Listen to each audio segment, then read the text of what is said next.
So let's start with the session for today. So I want to start with a quote, and let me just share my screen and put up the quote for your benefit.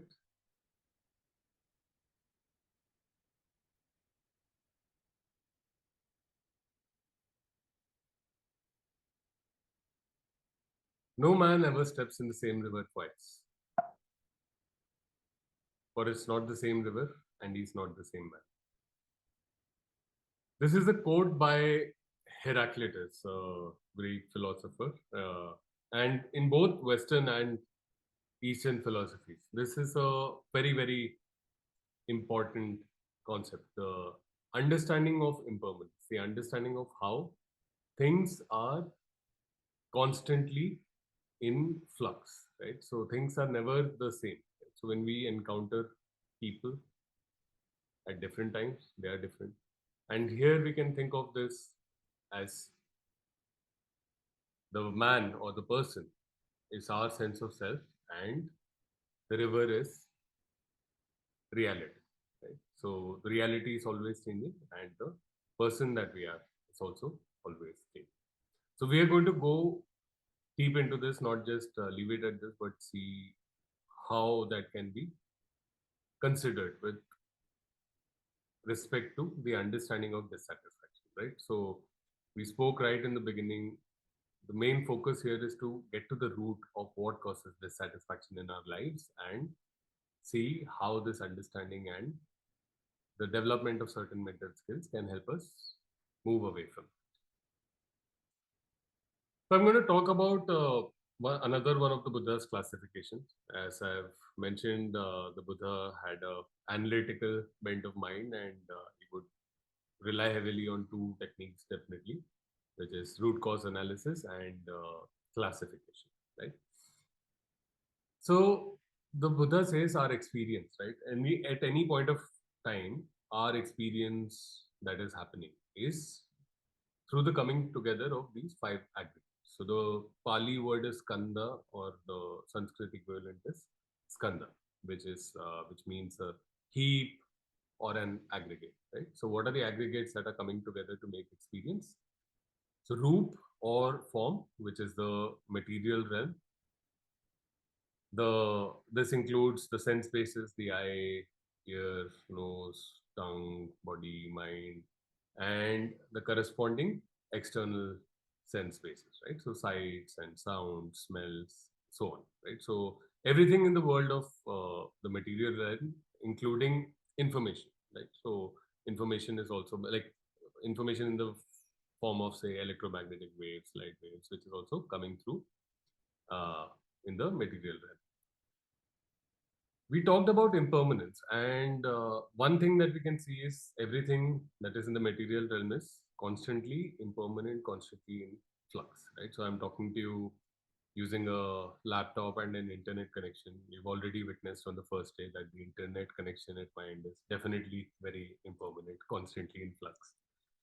Similarly, this laptop is put together today, and over some time it will fall apart, right? It'll stop working, something or the other will go.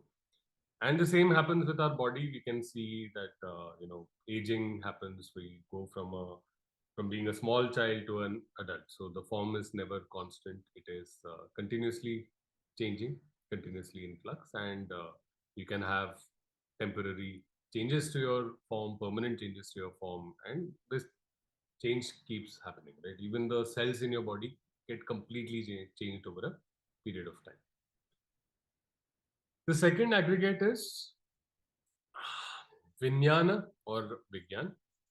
And we've talked about information processing, how information processing helps us to make sense of the world, right? So understand what are the different things, right? When you're looking at the screen, you're able to see the text, you're able to see different colors, you're able to see images, right? You're able to discern multiple things. You're able to discern the sound of my voice versus other sounds in the background. You're able to discern the language that I'm speaking in, different words, etc. Right? This is also known as consciousness, and I bring up this term uh, I think information processing is very helpful to understand, but consciousness is something that we'll hear in the sutta translation. So I just wanted to bring it up, noting that it is the equivalent. So there is form, okay? There are signals that are coming in from the world. There is the ability to make sense of those signals. There is a sensation that is associated with those signals coming and contact happening, right? So external and internal sense base and consciousness operating at that time leads to certain sensation or feeling, which is Vedana, right? This can be pleasant or unpleasant. This is also constantly in flux. So even our information processing as well as our feeling sensation is constantly in flux. So for instance, information processing, like we just talked about, if you learn to play the guitar over time, your ability to understand the nuance completely changes, right? So if you were not musically trained, maybe you cannot tell whether somebody is singing in tune or not. And if you're musically trained, you can tell that. So your ability to discern continuously changes. Before you could read, you could not make sense of what's on that page, right? It's just more boring than a page with pictures. Maybe that's the only distinguishment that you can make. But once you are able to read, you can make more sense of it, right? So information processing is constantly changing. Sensations constantly change. The same things that bring us joy as a child may not be the same thing that bring us joy as a adult, right? So it happens for a lot of people that certain foods, they're amazing when you're a child, right? Eating the sweetest stuff, most sugary stuff, and as you grow, you might not get the same sensation. It might even change during the course of a day. Your reaction to food item might change depending on how full you are, right? So that is also constantly in flux.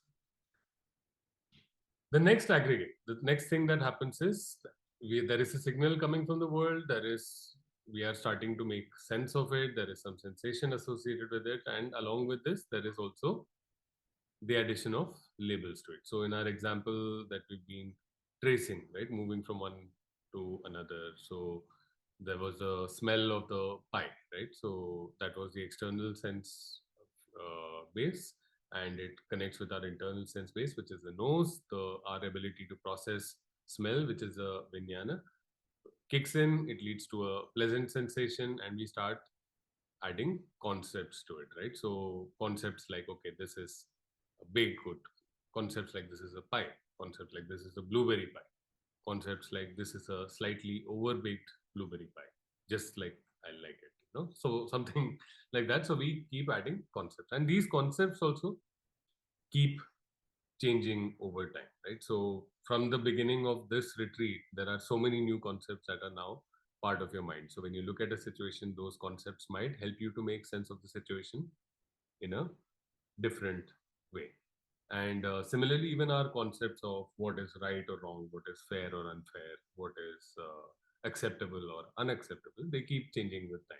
Even at a social level, what is simply the way of life or what is requires to be changed as a society, those things keep changing, right? So, for instance, at one point, people with epilepsy used to be burnt at the stake for being possessed by the devil, right? And as understanding grew that, okay, this is a mental condition, that it is treatable, the treatment of those people also started changing. So concepts kick in, these are also constantly in flux. And finally, the fifth aggregate is conditioning, right? So the underlying, it is the aggregate of all the impressions that you have carried from your experiences, from the actions that you have taken, right? So this is when we talked about how a child learns from what their parent does, right? And all like this, your mind is learning from every experience, how you process that experience, how you felt about that experience, how you responded to it, how you reacted to it, right? And all of these are stored in an aggregate called sankhara or sanskara, right? So this is a word a lot of you may be familiar with. The colloquial non-technical understanding it is, it's okay, you've got this list of values that you have internalized, right? So it's not just that, it's not just certain values that have been told to you that don't lie or don't do XYZ, but it's about how you have responded in situations where you may have wanted to do it, not just what you acted but also what you thought. So not just a physical action or a verbal action, but also a mental action that happened within you. Your mind is learning continuously and it says, okay, in this situation, this is what we do. This gives rise to your unique perspective, your unique personality, your unique way of reacting. And it colors everything else, right? It colors your Rupa, Vijnana, Vedana, Sanya. So these five ingredients, like the ingredients on the right? So they come together and form a moment of your experience, right? So on the right, I have the ingredients for adrak chai or ginger tea, right? Tea leaves, water, milk, sugar, and ginger.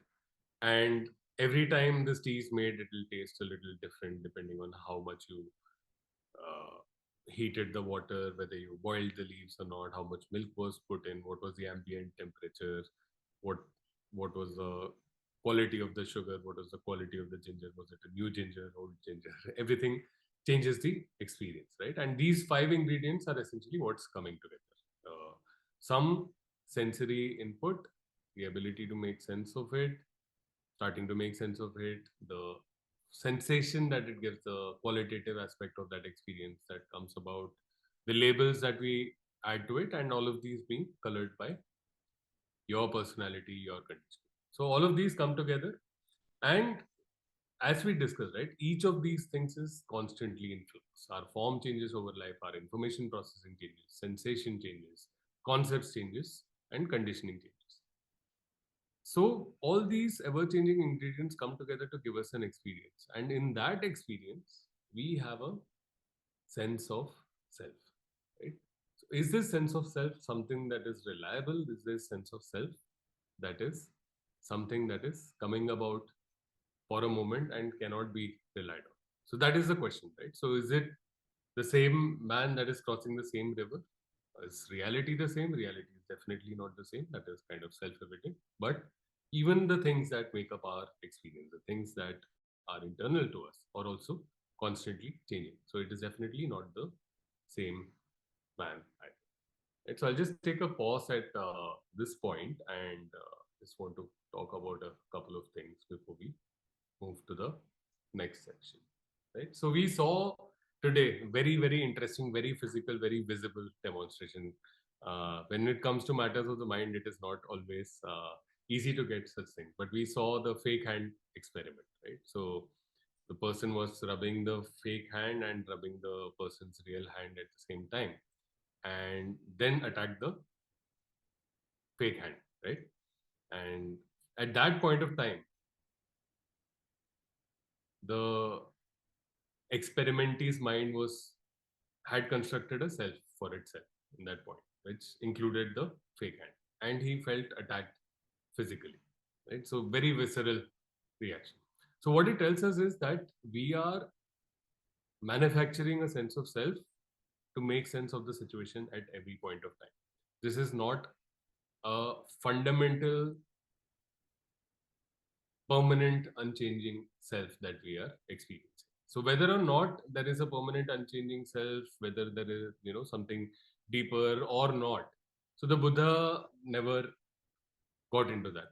He says simply, in your experience, what you are experiencing is simply a sense of self. Your mind comes up with a model to make sense of the environment. So just as you're sitting here, you are listening, you're seeing some pixels light up on your screen, and you're hearing some sound coming out of your speaker, right? But your mind says, okay, we are actually listening to this person talk, right? We are sitting in a talk, whereas we are all hundreds, maybe thousands of miles apart, right?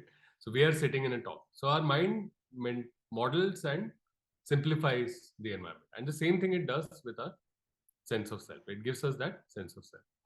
And we can see, even with this sense of self, how unreliable it is, right? So within, say, a married couple, right, at one point, the sense of self, let's even go a step beyond, right? So within yourself, right? So there is something delicious and unhealthy that you want to eat, and one part of you says, I want to eat this because I deserve it, I've worked very hard today, I'm very tired, or I've not had this for a couple of weeks, and one part of you says, okay, this is what we always do, and then we start feeling guilty about eating it, or this affects our health. Two different selves that are active within a married couple. There are times where you make a bold statement that this is the person I cherish the most in my life, I'll take a bullet for them, and at another person they can be your worst enemy, most inconsiderate person in the world. So the sense of self changes, right, at that point. The sense of self may be different with a neighbor, right? So when you're fighting for a parking spot, that person is your enemy. When you're fighting together with the water department or electricity department, that person is your ally. Another somebody in another part of your town, they are just savages. But if somebody says something about your town, then both of you respond, your allies. Another state, another community, they are useless people. And as soon as there is a sporting event, we are all Indians, and we are all together, right? So this sense of self, managing so many senses of self within us, right? As a person, as a spouse, as a part of a neighborhood, part of a community, part of a nation, part of organization, part of a educational institution, whatever it is, right? So these senses of self help us to make sense of what's happening in the situation, but they are not reliable. They are definitely not permanent and unchanging, and they are unreliable, as we saw in the fake hand experiment. Right? We talked about models. All models are inaccurate, and it is up to us to see whether the model is useful to us.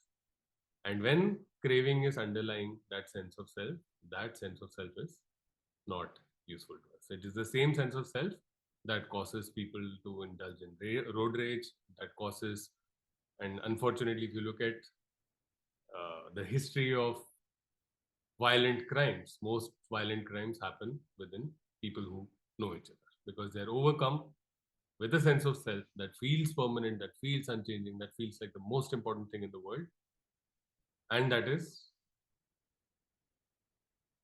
supported through craving. That has craving as its foundation, and that leads you to think that there is no choice but to act in a certain way. So that is what we need to understand, the sense of self. And now I just want to talk about one more concept that the Buddha talked about, how not understanding that this is a sense of self that is temporary, that is fleeting, can lead us to feeling dissatisfied, feeling frustrated. So I'll just use a visual aid for that, and then we'll move to the sutta.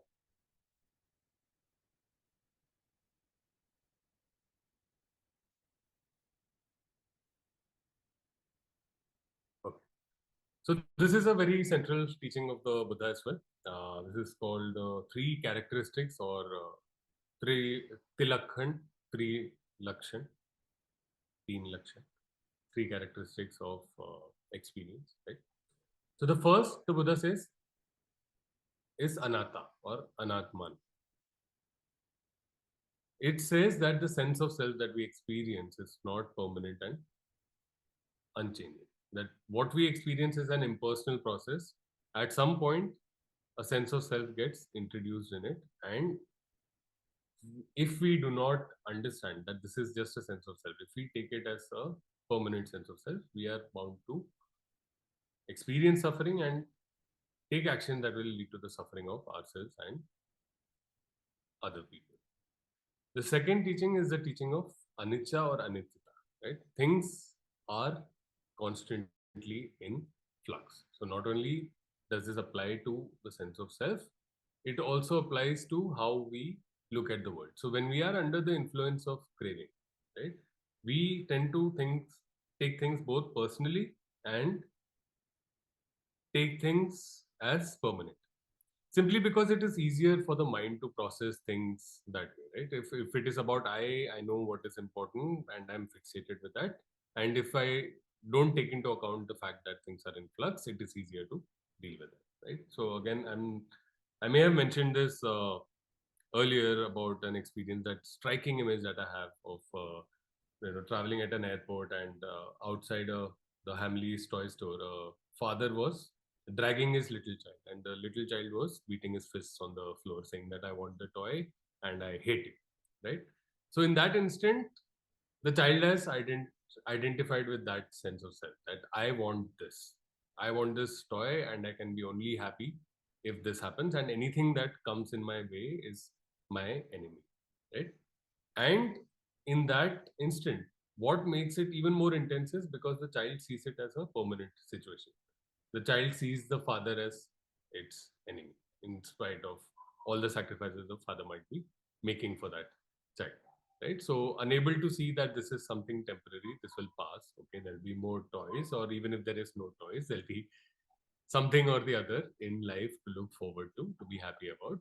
The child feels trapped in that thing, that this is the permanent situation. The intensity of its reaction basically reflects the fact that the child thinks it's a permanent situation, right? So for the child it is as bad, and it is taking it so personally, so that the child, for the child, the situation is as bad as being attacked by a wild animal, right? So it doesn't, even if there is actually not a fight for physical survival, we can become so attached to our identities that at any point of time, in an argument, in a disagreement, we can grip onto that sense of identity as if we are protecting ourselves physically from being killed, right?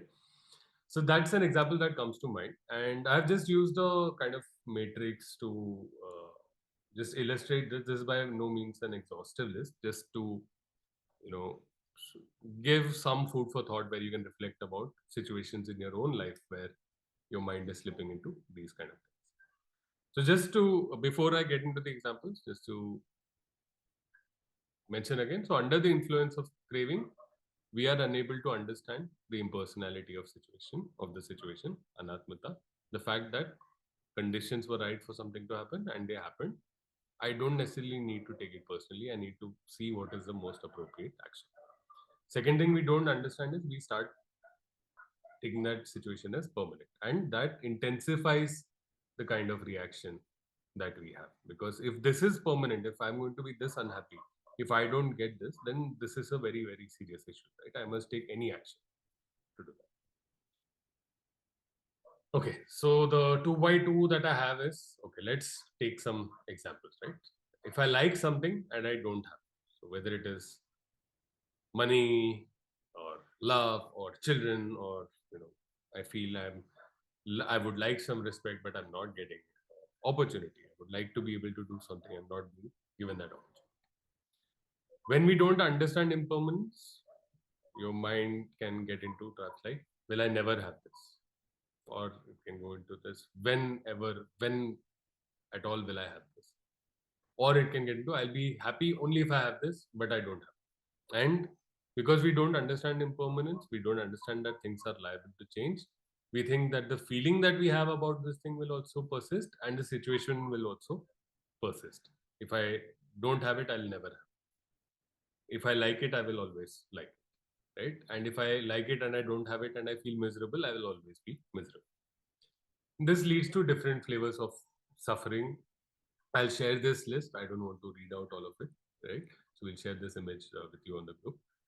And this just leads to dissatisfaction with your condition in life, hopelessness that things will never change, never get better. Because what I like, I'll always like. And if I don't have it, I will never have it. So that is the way the mind models the reality. Like it and have it. That's a great situation to be, whether it is health, youth, family, friends, money, love, respect, right? When we don't understand impermanence, when we don't understand that this is liable to change, either we set ourselves up for suffering because when it changes, we are absolutely unprepared for it, or we can become fearful or covetous about it. I hope I'm never separated from this, right? So jealousy can come out of it, fear of separation, disappointment doesn't feel as good anymore. That can change because you don't understand that the liking it and having it are also impermanent. They are also subject to change. What you have, you liked it when you got it, but it doesn't feel as good anymore, and now you're suffering. And your mind says, even this is permanent. I don't like it and I have it now. This is a permanent situation. This is miserable. This is the worst. Don't like it and have it. So maybe you have somebody at work or at home where you don't have a great relation, or you have a bodily ailment, body image issues, you don't like the way you look, or how your health is, you may have financial trouble. And the lack of understanding of impermanence manifests like this. What if this never goes away? What if this don't like it is permanent? What if this don't like it and have it is permanent? Will I ever be happy when there is something in my life that I don't like and I have it? Will I ever be happy? Sorrow, lamentation, blame, resentment, anger, regret. Not fun things. Now I don't like it and don't have it. Another great square to be in. Now I can be fearful. I can have aversion. I don't want this. I'm unprepared for what I don't like to move from don't have it to have it. And I want to guarantee that it will never happen. So fear, aversion, and anxiety result from that. So when we take things personally under the influence of craving, not understand that this is an impersonal process, right? So this something has happened in the world and we are making sense of it, figuring out how to respond to it. But the easiest way our mind knows to do it is to take it personally. And as soon as we take it personally, it becomes amplified, it becomes oversized. And under the influence of craving, when we don't understand impermanence, we feel that we are stuck. If you're unhappy, you feel like this is the end of the world, that I'm never going to be happy. If you're happy, you live as if you're immortal and possibly do things that will be harmful for you later. So these are the three characteristics. I just wanted to share that, another fundamental part of the Buddha's teaching. All of these require a lot of reflection over time, and a lot of reflection happens when you practice. A lot of reflection happens when you look at the links of dependent origination, understand craving. Every time you let go of craving in your mind, you get a sense of how you're taking things personally, how you're looking at situations as permanent, unchanging.